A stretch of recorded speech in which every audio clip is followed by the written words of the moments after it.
Olá, internautas, voltamos ao programa TV Call Center e as nossas convidadas são a Márcia Kareliski e a Fernanda Lobo da Comunicato. E nós estamos falando sobre voz. Né? Márcia, por que é tão comum a gente observar desgaste vocal, tá? Em pessoas profissionais, né? Principalmente profissionais da área de teleatendimento? O grande vilão é a demanda, é o número de horas falado de maneira ininterrupta. Lógico que nós temos as pausas hoje em dia até da própria norma, das próprias leis existentes, mas é uma demanda excessiva, bastante intensa, como tem outros profissionais. Então, essa questão da demanda que é realmente o que nos chama mais atenção. Por isso que a gente insiste tanto, a necessidade de um trabalho preventivo. Agora, um outro ponto, Kendi, que complementa o que a Márcia está dizendo, é que muitos operadores, até pela carga horária, eles têm 2 empregos. Então, eles não trabalham só no call center. Então, eles saem do call center e, por exemplo, são professores de educação física numa escola de criança. Ou trabalham num coral da igreja. Ou exercem uma outra atividade que também exige o uso de voz. E isso gera o quê? Uma dupla jornada e essa demanda aumenta infinitamente. Se a pessoa não tem acesso a normas de higiene vocal, a como ela cuida desse instrumento tão importante, ela vai, de alguma forma, em algum momento da vida, passar por desgaste, né, vocal, mau uso e abuso da voz. Tem programas também depois para treinamento aí? É exatamente isso que eu queria passar, que eu acho importantíssimo. O que a gente observa muito ainda hoje em dia nos call centers é uma fala muito automática, muito robotizada. E isso é um desgaste para a musculatura bastante intenso. O raciocínio que a gente faz é a mesma coisa que dirigir sempre na primeira e na segunda marcha do carro. Há um desgaste do motor. Eu preciso pôr primeira, segunda, terceira, quarta, quinta. E se eu tivesse uma sexta, a gente colocaria uma sexta. Eu preciso ter flexibilidade deste motor. É a mesma questão da laringe. Eu preciso ter uma flexibilidade dessa musculatura. E se eu falo sempre no mesmo tom, no mesmo volume, não tenho grandes variações... Fica monótono também. Fica monótono e a musculatura fica extremamente cansada. É a mesma coisa, treino de corrida. Como é que as pessoas fazem? Correm mais rápido, mais lento, com mais força, com menos força. O músculo ele precisa aprender a ter essa maleabilidade. E na laringe a mesma coisa. Então esses treinamentos preventivos, além disso que a Fernanda já falou, cuidados com higiene de voz, exercícios facilitadores, todas essas técnicas que trabalham com a musculatura de dentro e de fora da laringe, e mais o como eu posso falar para eu não ter desgaste, isso é muito importante. Então, modular mais, fazer alterações, e aí entra a questão da escuta, que é importantíssimo. Se eu escuto quem está do outro lado da linha, quem é aquele outro cliente, eu tenho que me adaptar. Então, vamos pensar, se é um call center que atende mais jovens, ou mais idosos, ou profissionais técnicos de um determinado nicho de trabalho, eu vou variando a minha forma de fala. E isso me ajuda muito. E, em contrapartida, ajuda no gosto do cliente, porque ele está sendo atendido da forma mais personalizada, mais natural. Tá certo. Quando a gente fala em programas de treinamento, né, o pessoal que está nos assistindo pode estar pensando assim, e tem também muitos donos de empresas, de call center, de cobrança principalmente, e às vezes ele começa pequeno, começa com 50 operadores, aí depois ele vai crescendo, tá? Esses programas de treinamento, eles podem ser feitos também para pequenas e médias empresas, que têm poucos profissionais, ou vocês acham que deve ser só para empresas grandes? De jeito nenhum. Para ambos os casos. Pequenas empresas, nós aqui da Comunicato, nós temos experiências diversas em pequenos call centers, às vezes de 10, 12 teleoperadores, call centers extremamente técnicos e próprios, não terceirizados. E temos também experiências em call centers de 5.000 operadores, com diversos polos ali de atendimento, principalmente no ramo de financeiro, dos investimentos. Isso independe, porque o profissional é um só. E ele vai necessitar, com certeza, de treinamento para desempenhar essa função dele. Tá. Baseado nisso, já que a gente falou das empresas pequenas, médias e grandes, Vocês acham que as empresas elas estão preocupadas aí na saúde eles priorizam a saúde do teleoperador? Isso tem mudado, Kendi, assim, de uns tempos para cá, até como você falou, né, em 1980 era de um jeito, hoje em dia isso tem mudado porque a demanda aumentou muito e isso exigiu dos donos de empresas, de empregadores, voltar o olhar para essa questão da saúde. Né? Mas ainda está longe do ideal, nós costumamos dizer assim, porque os treinamentos são muito voltados para serviços, né? É treinamento para ele conhecer bem o produto, para ele não deixar o cliente sem uma informação, o que é de fato muito importante, mas junto com isso tem que vir o treinamento de como cuidar dessa saúde. O que adianta, né, a pessoa ter a informação técnica tão importante e não conseguir passar na hora por cliente porque está com algum problema de saúde, né, na voz. Então, o que a gente tem observado muito, Kendi, é a empresa que tem este tipo de serviço e essa grande preocupação e realmente treina este teleoperador, tanto na área técnica quanto na área comportamental, a produtividade dela é muito maior, porque o número de absenteísmo é muito menor. Perfeito. E então, pro empregador, fica até mais barato, se a gente falar português assim, claro, né? É muito mais barato, porque eu não tenho que contratar outros teleoperadores para cobrir aquele que está de licença.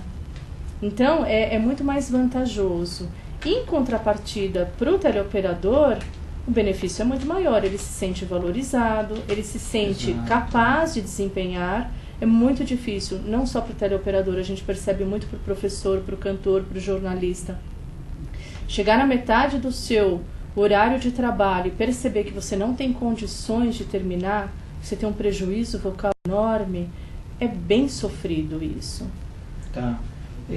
Na atuação do fonoaudiólogo dentro da empresa, onde você vê que a qualidade percebida pelo usuário é mais marcante? Em que momentos assim? Desculpe, Kendi, você pode repetir a pergunta? Porque assim, muitas vezes assim, o RH ele marca, por exemplo, um programa de treinamento. Ele quer saber como é que é feita essa seleção. Certo. Se é só de quem reclama, ou se existe um programa para todos eles, né, para todos passarem. É lógico que por uma empresa de 5 mil é um pouco mais difícil todo mundo passar e todos terem uma qualidade percebida daquilo. Quer dizer, eu acho que quem está um pouco mais fragilizado sente de uma forma melhor esses aspectos, mais ou menos assim. Tá. O fonoaudiólogo ele pode atuar em diversos momentos, né?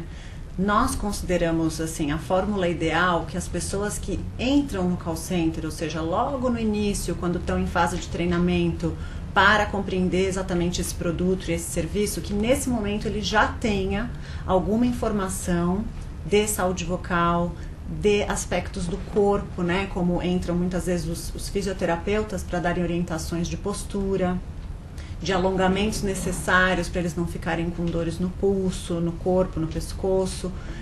Então, o momento que a gente diz mais adequado é logo no início, né? Se isso não acontece junto com o treinamento dos produtos e serviços, o ideal é que o fonoaudiólogo entre já numa operação que ocorre com muitos operadores e de alguma forma faça uma reciclagem daquilo que eles já ouviram ou já conheceram e atualize isso, né, de uma forma que todos possam ter informações novas, né, nos treinamentos longitudinais, por exemplo. Perfeito. Tá bom? A atuação ela pode ser em triagem vocal antes, participar desse processo seletivo. É importante, como o RH tem uma equipe dentro do processo seletivo, ter um fonoaudiólogo também dentro desse processo seletivo. Primeiro, para observação de qualidade de som, e segundo, se a pessoa tem todas as condições aí de dicção perfeita, conhecimento muito bem da língua portuguesa. Então, isso pode ser feito já dentro do processo seletivo. Pode ser feita uma triagem vocal, e aí nós temos softwares para analisar toda a voz, então isso também pode ser, e depois o acompanhamento. Agora, como você falou anteriormente, também existem serviços internos onde vai se observar a queixa das pessoas que já estão com problema. Tá, isso que eu queria falar. Que é tipo um pronto-socorro, para Perfeito, que o profissional avalie esse teleoperador e possa fazer o devido encaminhamento. encaminhamento geralmente externo para atendimento e para ajuda também médica. Esse pronto-socorro é muito importante, porque a pessoa sente assim, puxa, eu sou acolhida no meu momento de crise. Ok. Vocês acham que, por exemplo, o pessoal que faz monitoria, eles têm como identificar também sei lá, um atendente que ele estava com a voz normal e aquilo piorou ao longo do tempo? Tem sim. Nós já atuamos em diversos momentos em call center treinando os profissionais de monitoria. Perfeito. Então é feito todo um treinamento auditivo para que ele possa ter condições de perceber. Porque geralmente o profissional de monitoria ele está muito acostumado a avaliar apenas o procedimento técnico da ligação. E um ou outro erro da língua portuguesa, enfim. Aí nesse caso, quando ele é treinado nessas observações, ele já tem chances. E também é muito importante ter um fonoaudiólogo dentro desse setor que possa estar ali disponível para avaliar ligações que gerem dúvida, que possam gerar dúvida ali para a equipe de monitoria. É sempre um trabalho integrado, isso que é muito importante. Eu acho que call center, como é relacionamento com o cliente, também é um relacionamento com o cliente interno, que é importante também. Eu queria perguntar para vocês o que é o DVRT e depois eu queria mostrar algumas imagens também. Perfeito. Tá? Por favor. O distúrbio de voz DVRT é exatamente distúrbio de voz relacionado ao trabalho. É qualquer desvio de voz que possa comprometer ou impedir ou diminuir a atuação laboral do profissional que é o usuário da voz ocupacional, quer seja com problemas orgânicos ou não. Então, é um documento, a Fernanda vai explicar bastante a respeito desse documento, importantíssimo na nossa área, que vai relacionar mesmo o que a voz pode ser considerada como um distúrbio de trabalho, de uso ocupacional do trabalho. O que existe hoje, Kendi, é uma proposta de um protocolo de distúrbio de voz relacionado ao trabalho, mas como o próprio nome diz, ainda é uma proposta, né? Essa proposta está sendo avaliada, mas qual é a função e o objetivo dessa proposta? Tentar de uma forma bem sistemática levantar o número de pessoas, né, que podem estar afastadas ou podem ter um distúrbio de voz relacionado ao trabalho. Hoje em dia isso não é um sistema unificado, né, não existe uma base no SUS, né, no Sistema Único de Saúde. Então o importante é que a voz ela ainda não é considerada dentro da lista de doenças, né, de notificação compulsória, ela ainda não está dentro dessa lista, né, de notificação compulsória. Esse distúrbio de voz não está dentro dessa lista. E isso faz com que a gente não consiga, de uma forma sistemática, medir quantas pessoas de fato estão afastadas por problemas de voz. Então, essa proposta é algo muito interessante, que futuramente a gente torce por isso, né? Que venha a ser, de fato, um protocolo usado por todos, para que a gente consiga levantar e ter esses dados de forma bem clara para apontar que tipo de prevenção, então, nós podemos fazer e em quais setores, né? Especificamente. Depois nós vamos falar sobre isso aí, que é uma bandeira muito importante a ser levantada. Sim. E precisa ser rápido também. E é uma proteção para o profissional usuário da voz, com certeza. Você vê, nós estamos aí com isso. Não estamos trabalhando, cada vez novas pessoas ingressam no mercado e isso é realmente para melhorar aí a qualidade, não só a qualidade dele como profissional, mas a qualidade de vida também, né, da própria pessoa. Tá? Vamos ver aí algumas imagens então, e aí vocês vão explicando aí. Ok. Tá? Aqui foi uma ação feita dentro de um call center, né? Nós chamamos de Blitz da água. Os fonoaudiólogos, eles passam de PA em PA, orientando o profissional em relação à ingestão de água. Quanto que ele deve tomar, de que forma, se tudo de uma vez ou em pequenos goles. E junto com isso ele distribui um panfleto, né, de orientação com os cuidados básicos da voz. Isso é feito de uma forma relativamente rápida, de acordo com o que o atendente pode ali entre uma ligação e outra atender ali o seu pedido de orientação, né? Com explicação muito simples, mas com a informação correta. É isso? Exatamente. Tá. Quer falar um pouquinho da palestra? Aqui são palestras, então dentro de call centers a gente tem oficinas de canto, às vezes canto coral, que se são focados para melhorar a qualidade vocal da pessoa é muito importante. Então a gente pode usar também a voz cantada para melhorar a voz falada. E ali também se partes em outras semanas. Então na semana da enfermagem, dentro dos call centers, o setor de fonoaudiologia, junto com os enfermeiros ali do setor de ambulatório, passando informações importantes. Dá para fazer dentro do horário do expediente ou tem que ser fora do horário dele? Dependendo do call center, fora do horário, e dependendo do call center, aí vai depender muito da dinâmica desse call center dentro. O que a gente observa é que alguns call centers já têm dentro do expediente a pausa para ginástica laboral e a pausa para o treinamento de comunicação. E isso é o ideal. Ele sabe que ali, num dia da semana, ele vai parar para ir com os fisioterapeutas e no outro dia, de 10 a 15 minutos, ele para ir para o setor de comunicação. E é muito eficaz esse trabalho. Eu gosto muito porque, assim, o que vale mais é a intensidade da qualidade daquele trabalho, e não a quantidade de horas que ele está sentado lá dentro. Sim. Sim, o que a gente percebe, a gente fez até pesquisas relacionadas a essas questões, é que o número de operadores que são submetidos a treinamentos, até dentro do horário do expediente dele, ele, com o passar dos meses, a queixa diminui muito. Então, a chance dele precisar sair para o pronto-socorro é muito difícil. Então, é ganha-ganha, solução ganha-ganha. Ganha o teleoperador e ganha também os presidentes, aí, as indústrias de call center. Perfeito. Na parte de atendimento multicanal, né, múltiplos canais de atendimento, qual que é o posicionamento de vocês? O ideal que a gente costuma perceber hoje, Kendi, é que os meios de comunicação são diversos, né? Inclusive, Fernanda, quando a gente começou a falar sobre call center mesmo, né, que foi até década de 2000 e pouco, é 100% voz. Hoje nós já temos 85% voz e 15% por outras mídias, né? Então é importante assim para posicionar. Por favor, eu te cortei, mas eu queria colocar esse. Como você disse, né? Nós temos outros tipos de mídia. Então nós podemos ter os chats, o e-mail, e a gente sabe que o usuário cada dia está mais conectado, mais plugado, e ele quer uma solução rápida para aquilo, né? Nós enxergamos que quanto mais unificado for esse meio de comunicação dentro do call center, melhor é. Mas não basta ter um sistema unificado.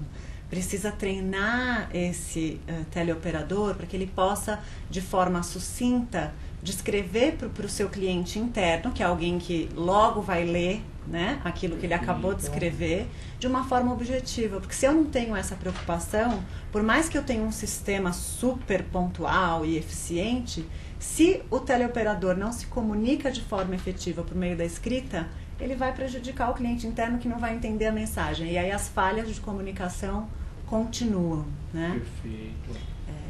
Então, a gente enxerga que sim, que tem que ser unificado, porém precisa pensar nessa forma de comunicação. Como eu vou escrever isso, como que eu vou me comunicar com o meu cliente interno. Da mesma forma que hoje em dia a gente espera que o uso do telefone, da comunicação via voz, seja extremamente conversada e personalizada, a mesma questão acontece com a escrita.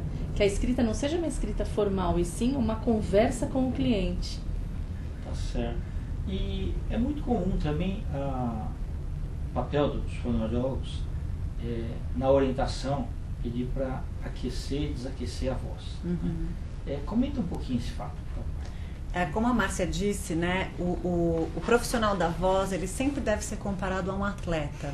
E o atleta, quando ele vai fazer o seu esporte, ele faz um aquecimento. Então, ele alonga, ele corre 10, 15 minutos. Quem é profissional da voz deve pensar, minha voz é músculo. Se ela é músculo, ela também precisa de aquecimento. E por que esse aquecimento é tão importante? Porque eu vou irrigar, né, de uma certa forma, os tecidos. Então, eu vou aumentar a irrigação sanguínea dos tecidos. E isso diminui atrito. Então, se eu não preparo a minha voz para o trabalho, é como se eu fizesse muito atrito direto, muita força para falar.